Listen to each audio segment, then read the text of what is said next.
কিন্তু অঙ্ক করব, ভালো করে বুঝবে। দেখো তো এখানে এবার হচ্ছে মূল পয়েন্টে আমি ঢুকছি, তোমরা চটপট আসো দেখো। এবার আমি মূল পয়েন্টে ঢুকছি কিন্তু।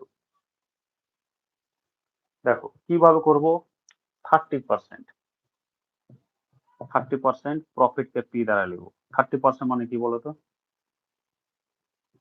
30/100 অর্থাৎ 3/10। প্রফিট মানে কি বলতো,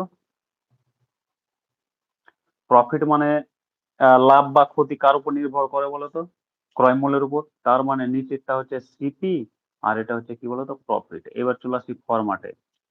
তাহলে কোনো জিনিস কিনেছে 10 টাকাতে, লাভ হয়েছে 3 টাকা, ভালো করে বুঝো।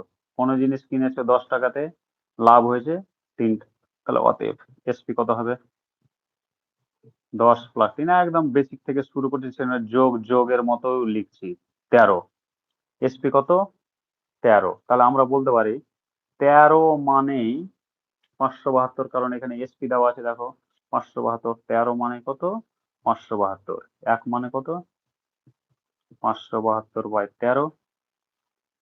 আমাকে কি বের করতে বলেছে, দ্রব্যটির ক্রয় মূল্য। ক্রয় মূল্য কত এখানে 10, তাহলে 10 মানে কত বের করলাম, একদম ইজিলি হয়ে যাবে। হ্যাঁ, এটা কাটবে সম্ভব। দেখো 4 13 52,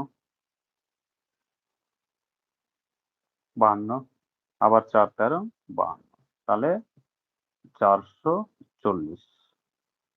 কারণ দেখো কিনেছো 440 টাকাতে আর বিক্রি করেছো 572 টাকাতে, তাহলে অবভিয়াসলি লাভ হবে। তাহলে option C is the right option. Option C is the right option here. আশা করি বুঝতে পেরেছো।